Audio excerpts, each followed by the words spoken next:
শুভ সন্ধ্যা sir, আমার নাম সিমি।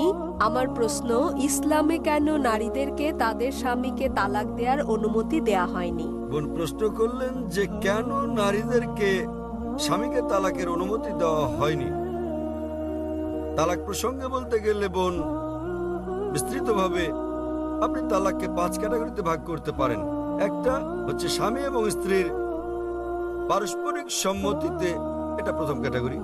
দ্বিতীয় ক্যাটাগরি স্বামীর ইচ্ছায় একতরফাভাবে। তৃতীয় ক্যাটাগরি যদি নিকাহনামায় উল্লেখ করা হয়ে থাকে, একজন নারী যখন একজন পুরুষকে বিয়ে করেন তখন যদি তিনি চুক্তির মধ্যে এটা উল্লেখ করেন। কোরআনে কর্তৃত্ব পুরুষকে কেন দেওয়া হয়েছে এ ব্যাপারে আমি পরে আলোচনা করব।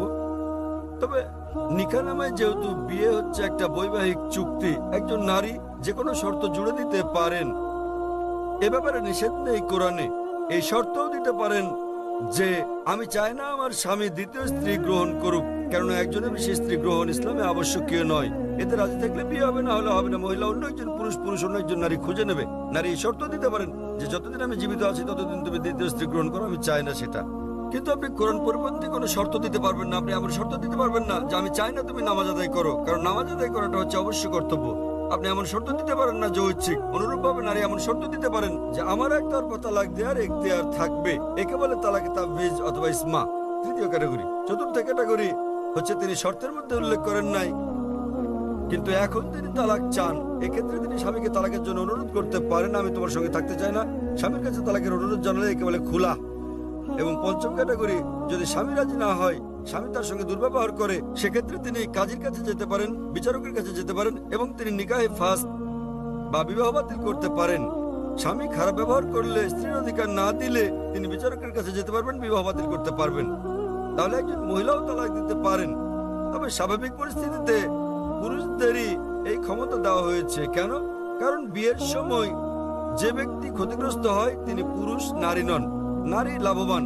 যদি আপনি আমার কথা শুনে থাকেন, গত শনিবারে ইসলামে নারীর অধিকার, অধীনতা আর সুরক্ষা এই ব্যাপারে আমি সেখানে বলেছি যে বিয়ের সময় নারীদের প্রাপ্তিযোগ ঘটে। কোরআনে বলা হয়েছে সূরা নিসা অধ্যায় 4 আয়াত নম্বর 4 যে নারীদেরকে দিয়ে দেওয়া বিবাহের সময় বৈবাহিক পুরস্কার মোহর। বিয়ের সময় স্বামী স্ত্রীকে দিয়ে থাকে নির্দিষ্ট পরিমাণ অর্থ মোহর। মোহর যে কোনো পরিমাণ হতে পারে। তাহলে ভাবুন, নারীর বিয়ের আগে এটা পুরুষের কর্তব্য, অর্থাৎ পিতা এবং ভাইয়ের কর্তব্য। বিয়ের পর এই দায়িত্ব তার স্বামীর, আর ছেলের তার অন্ন, বস্ত্র, বাসস্থান সহ সব আর্থিক বিষয়গুলো দেখা। যদি তালাক হয়ে যায় তাহলে তার দেখাশোনার দায়িত্ব হচ্ছে পিতামাতার। পিতামাতা না থাকলে সমাজের দায়িত্ব তার দেখাশোনা করা। সমাজ না করলে ইসলামী রাষ্ট্রের দায়িত্ব তার দেখভাল করা। তাই সে আর্থিক দিক থেকে নিরাপদ। যদি তালাক হয়ে যায়, পুরুষ তালাক দেয় তো তার মোহর লস, কিন্তু নারীর প্রাপ্তিযোগ আছে।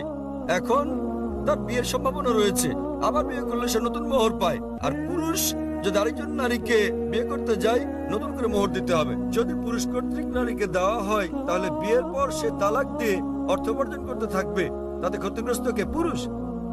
সুতরাং সর্বশক্তিমান আল্লাহ অন্যভাবে পুরুষের মর্যাদা রক্ষা করে থাকেন। অন্যথায় ইসলামে পুরুষের অধিকার শীর্ষক লেকচার দিতে হবে। কারণ তালাক হলে পুরুষ নারীর চেয়ে আর্থিক ও অন্যান্য দিক দিয়ে বেশি ক্ষতিগ্রস্ত হয়। নারী নিরাপত্তা পায় পরিবার থেকে, সমাজ থেকে, রাষ্ট্রের কাছে। পুরুষ তা পায় না।